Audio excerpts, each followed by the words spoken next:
안녕하세요. 책 읽어주는 여자 에젤 강미경입니다. 지난 시간에 이어서 목양순교의 본을 보여주신 김정명 목사님의 삶을 소개합니다. 벽파교회를 떠나 신태인 신광교회에 도착했다. 사택의 큰 방에 담요 한 장이 구석에 밀쳐져 있어 펴보니 속에 화투가 들어있었다. 교회의 영적 상태를 보여주는 단면이었다. 그래서 벽파교회 성도들이 성령의 감동을 통해 이곳이 벽파교회만 못하다고 말해 주었나 보다. 나는 화투를 들고 나가 교회 화장실에 쳐넣고 긴 막대기로 깊이 쑤셔 넣었다. 다시 살아나지 못하도록 똥통 장례를 치른 것이다. 후에 알고 보니 재직들이 사택에 모여 화투놀이를 하며 놀았다고 한다. 한심한 일이었다. 나는 신광교회의 영성 회복을 위한 싸움도 쉽지 않을 것임을 예감했다. 우리 대장 예수님 함께 하소서. 당회가 오직 윤석천 장로 한 사람의 결정에 의해 움직이고 있었다. 윤 장로의 권한이 막강했고 교회의 모든 일이 그의 의도대로 움직였다. 김 장로 한 분이 더 있었지만 불미한 일이 생겨 치리를 받은 상태라 교회를 안 나온다고 했다. 교회 상황이 어렵고 힘들수록 하나님과 의논할 수밖에 없었다. 저녁 식사 후 담요 한 장을 가지고 예배당에 가서 기도하다가 졸리면 자고 깨면 기도하는데 하나님께서 환상을 보여주셨다. 예수님이 앉아 계실 보좌에 윤석천 장로가 앉아 있는 것이다. 깜짝 놀라 칠흑 같은 밤길을 걸어 윤 장로 집 문을 두드렸다. 아니, 목사님이 이 밤중에 무슨 일이십니까? 장로님께 꼭 드릴 말씀이 있어서 왔습니다. 제가 지금 교회에서 기도하다가 너무 놀라서 달려왔습니다. 나는 환상에서 본 내용을 이야기해 주었다. 주님께서 교회의 주인이 되시고 예배를 받으셔야 할 텐데 그 자리에 장로님이 앉아 계시는 게 보이더군요. 이게 어찌 된 일일까요? 그러자 윤 장로가 무릎을 꿇고 눈물을 흘리며 잘못을 회개했다. 어려운 교회를 앞서서 끌고 가다 보니 자신도 모르게 교만해져 그런 모습이 되었나 보다며 통곡했다. 우리는 함께 부둥켜 안고 기도했다. 이 일이 있은 후 목사와 장로 사이의 신뢰가 더 깊어져 한마음으로 교회를 받들 수 있게 되었다. 그리고 화목한 교회를 만들기 위해 김 장로의 책벌을 파하고 복권시켰다. 그런데 김 장로는 그 자리에서 나 시무장로 만들어주시오 했다. 실로 어이없는 요청이 아닐 수 없었다. 이 일 이후 윤 장로가 내게 말했다. 목사님, 설교하실 때 성경 인용을 정확하게 하십시오. 김 장로가 다 필기하고 있습니다. 틀린 내용이 모아지면 그걸 가지고 목사님을 공격할 겁니다. 그래서 다음 주일 예배 광고 시간에 내가 말했다. 저는 실수가 많은 사람이니 제 실수를 먼저 발견하는 사람이 조언을 해주시면 고쳐가면서 살겠습니다. 그 후로 설교 시간에 김 장로의 노트와 연필이 사라졌다. 열심히 기도하고 성도들을 사랑하며 복음 전하는 일에 매진하는 것이 목회자의 본분이다. 어느 날 김 장로의 아내 정집사로부터 빨리 와달라는 전화가 걸려왔다. 가보니 김 장로가 저녁 식사를 마치고 TV를 보다가 갑자기 쓰러져 꼼짝도 못하고 입이 완전히 삐뚤어져서 침을 질질 흘리고 있었다. 함께 예배를 드리고 침 시술을 하는 장로댁으로 달려갔다. 김 장로는 몸 여러 곳에 시술을 받았는데 혀 밑에도 침을 놓는 것을 보고 나는 깜짝 놀랐다. 혀 밑은 금기혈인데 왜 그곳에 시술을 할까? 말이 툭 터지든지 아니면 말문이 막히기 때문에 침을 잘 놓지 않는 부분이 아닌가. 하지만 그 자리에서 뭐라 말할 수가 없어 돌아와 하나님께 밤새워 기도했다. 하나님, 김 장로님을 살려주셔서 하나님 영광 받으세요. 기도 중 환상이 보이는데 하나님께서 김 장로의 입을 수건으로 꼭꼭 싸매어 막으셨다. 하나님, 긍휼을 베푸소서, 한 번만 더 기회를 주소서 애원했지만 더 이상 응답이 없었다. 김 장로는 말을 못하고 고생하다가 하나님께로 가겠구나. 항상 말로 교회를 괴롭히니 하나님께서 더 이상 말로 해방하지 못하게 하신 것임을 깨달았다. 나는 김 장로가 앞으로 당할 일을 교회를 떠났다가 회개하고 돌아온 박 집사를 찾아가 신방하면서 예수님 잘 믿으라고 당부한 뒤 말해주었다. 박 집사에게만 이 비밀을 말해준 것은 일이 이루어지는 것을 보거든 하나님이 살아계심을 알고 더 열심히 신앙생활을 하라는 뜻에서였다. 얼마 후 김 장로가 말을 못한 채 누워있다가 세상을 떠났다. 박 집사가 나를 보고 목사님, 모든 일이 목사님 말씀대로 되었어요. 두려워요 했다. 그 후 박 집사의 신앙이 점차 깊어지고 성숙해졌다. 하나님을 경외하고 인생사 모든 것이 하나님의 손안에서 움직이는 줄 알아야 한다. 박 집사의 사연은 이러하다. 박 집사는 신태인에서 알아주는 미용사로 경제력이 있었는데 그 남편은 꽃을 찾아 이곳저곳 벌통을 옮기며 일하는 양봉업자였다. 부부간에 서로 마음과 뜻이 맞지 않았다. 부인이 똑똑하고 여러 면에서 남편보다 우월했기 때문에 불화가 잦았다. 한 번은 아내 박 집사가 나를 찾아와 집을 떠나겠다고 했다. 나는 그녀에게 오늘 저녁은 교회에 가서 기도하고 내일 아침에 다시 이야기합시다 했다. 나는 불쌍한 양을 위해 철야 기도를 하는데 정작 박 집사 본인은 담요를 뒤집어 쓰고 잠을 잤다. 다음날 내가 말했다. 박 집사님 가지 마세요. 하나님의 뜻이 아닙니다. 가정을 위해 재물이 되셔야 합니다. 고집 부리고 떠나가시면 축복이 없습니다. 하는 일마다 실패할 것이요 몸은 만신창이가 되어 빚더미 위에 앉게 됩니다. 밤새 기도하면서 느낀 바를 간곡하게 전했지만 박 집사는 횡하니 나가서 낙태수술까지 하고 가출해버렸다. 나는 집 나간 탕자가 돌아오기를 기다리는 아버지 심정이 되어 기도했다. 하나님, 박 집사를 돌려보내 주십시오. 안 돌아오면 생명이 위험합니다. 하나님, 그 딸을 불쌍히 여겨주세요 하며 쉬지 않고 기도했다. 얼마 후 그녀가 다시 집으로 돌아왔다는 소식을 듣고 우리 부부는 단숨에 찾아갔다. 박 집사는 그 사이 몰라보게 야유해 있었다. 어떻게 살다 오셨소? 하니 목사님 말씀대로 힘들게 살다가 죽을 뻔하고 왔어요. 이제는 목사님이 죽으라면 죽는 신용까지 하면서 신앙생활 잘 하리라 결심하고 돌아왔어요 하며 울었다. 우리는 그녀가 링거를 맞도록 주선해주고 교회로 돌아왔다. 그동안 내 말대로 신앙생활에 더 열심을 내고 살았다면 다복하게 걱정 없이 살았을 여인이 세상 욕심을 따라갔다가 불쌍한 처지에 이르고 만 것이다. 기도하는 주의 종의 말을 하나님의 음성으로 듣는 것도 삶의 지혜가 아닐까? 신광교회에 부임한 지 1년쯤 지난 어느 여름날 나병 환자 한센인 한 분이 교회에 들렀다. 뜬금없이 목사님, 우리 담임 목사님이 은퇴하게 되어 후임 목회자를 모셔야 하는데 우리 교회에서 초청하면 오실 수 있습니까? 하고 물었다. 나는 장로님, 목사가 마음대로 가고 안 가고 하는 것이 아닙니다 하고 배웅했다. 3일 후 또 다른 한센인 한 분이 교회를 찾아와 남원의 산성교회로 나를 청빙하고 싶다고 제안했다. 나는 그 문제를 두고 3일간 금식하며 하나님의 뜻을 물었다. 기도 중 내 주민등록증이 남원으로 옮겨지는 환상을 보았다. 또 그 교회 장로가 3명인데 그중 한 사람이 곧 세상을 떠날 거라는 사실도 알려주셨다. 너무 빨리 신광교회를 떠나는 일이 내키지 않았지만 하나님의 명령과 뜻이 확실하니 순종할 수밖에 없었다. 나는 1976년 전북 남원군의 남원 산성교회로 임지를 옮겼다. 내가 전에 시무했던 벽파교회 성도들이 나를 위해 기도하고 목사님, 신광교회는 오래 계시지 못해요. 예언한 대로 신광교회는 내게 징검다리 목회지였다. 부임한 지 불과 1년 8개월 만에 떠나게 된 것은 내 뜻과 전혀 상관없는 하나님의 강권적인 역사에 의해서였다. 주님이 가라시면 어디든 가겠습니다. 산성교회에서 첫날 밤을 머물 때 지나온 일들이 주마등처럼 스쳐갔다. 신학교 다닐 때 애양원, 정오, 종소리가 울리자 다 함께 모여 기도하던 한센인들의 모습을 보고 하나님, 제가 목사가 된다면 이런 분들과 함께 살고 싶어요 라고 드린 기도를 하나님께서 기억하시고 훈련시켜서 이곳에 보내신 것이다. 이런저런 생각 속에 첫 밤을 지내며 내린 결론은 하나님께 순종하겠다는 것이었다. 어느 주일 임광영 장로가 주일 예배에서 대표 기도를 하다가 갑자기 고통스러운 목소리로 제가 더 이상 기도를 못하겠네요 하고 자리에 주저앉았다. 나는 부임하기 전 산성교회를 위해 기도하던 중에 환상 가운데서 그 교회 장로가 3명인데 그중 하나가 곧 세상을 뜨게 될 거라고 알려주신 하나님의 말씀이 생각났다. 나는 병약한 임장로와 함께 기차를 타고 전주 예수병원을 찾았다. 의사가 내게 말했다. 간암입니다. 배꼽 부분에 엄지손가락 넓이만큼 빈자리가 남아있는데 3, 4개월이면 모두 채워져 사망하게 될 겁니다. 남원으로 돌아와 장로님 배에 손을 대보니 의사의 말과 같았다. 나는 임장로에게 예수께서 이르시되 네가 믿으면 하나님의 영광을 보리라 하신 요한복음 11장 40절 말씀을 읽어준 뒤 환부에 손을 얹고 기도했다. 그리고 계속 하나님께 간절히 매달렸더니 여호와 라파 치료의 하나님께서 임장로를 불쌍히 여겨 치료해 주셨다.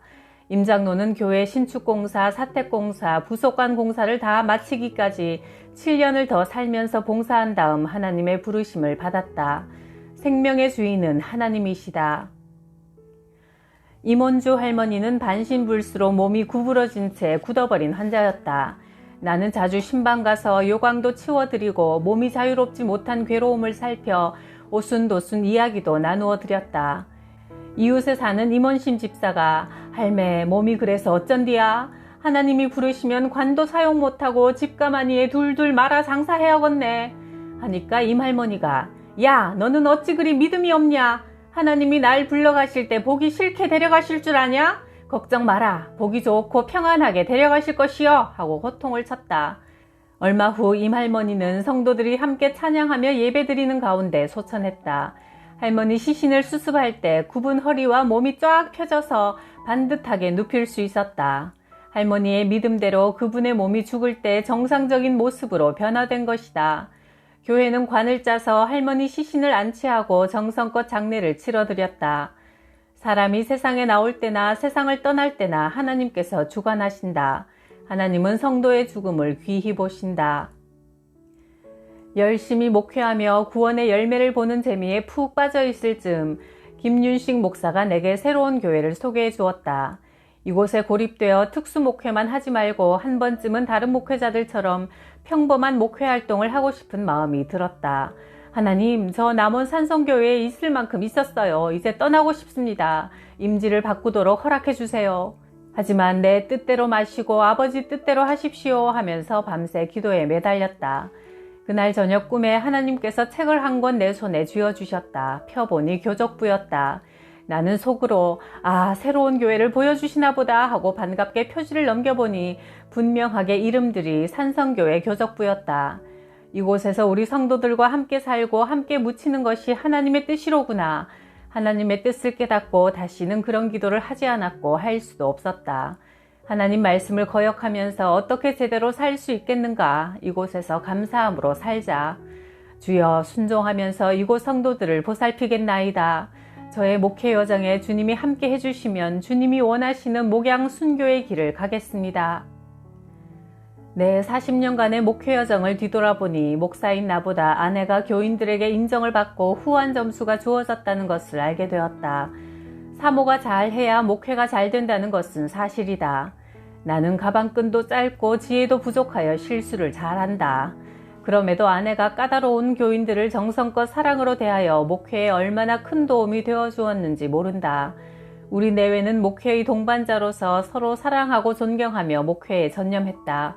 한 번은 다른 교인과 사이가 좋지 않아 섭섭하고 답답했던 한 장로가 고민 끝에 아내를 찾아와 마음을 털어놓고 가면서 사모님하고 이야기하면 숨통이 확 터진다고 말한 적도 있다. 아내에게 지혜를 주셔서 선한 영향력을 끼치는 사모가 되게 하신 하나님께 감사하고 아내에게 고맙다. 아내는 내게 처음엔 한 사람 설교를 어떻게 평생 동안 듣고 살까 염려했는데 매주일 당신 설교에 은혜를 받는다며 나를 격려해 주기도 했다. 내 목회를 도와주고 힘을 실어주는 사랑하는 아내를 날이면 날마다 업어주고 싶은 심정이다. 내 남편 김정명 목사는 2008년 췌장암으로 먼저 하나님 품에 안겼다. 40년 동안 남편을 사랑했고 나는 행복했다. 남편은 언제나 내게 사랑한다, 당신이 제일 예쁘더라 등 나에 대한 사랑을 자주 표현해 주었다. 남편은 또한 어떤 아들보다 좋은 사위였다. 친정아버지가 노름으로 진 빚을 모른 채 하는 내게 행동이 바르지 못해도 당신을 낳아주신 분이다 라며 나를 어르고 달래어 아버지의 빚을 300만 원이나 갚아드린 적도 있다. 이런 사위의 모습을 보면서 그렇게도 강팍하던 친정아버지가 마음을 열고 우리 김 목사를 보니 하나님이 살아계신다 하시며 예수님을 영접하고 하늘나라에 가셨다.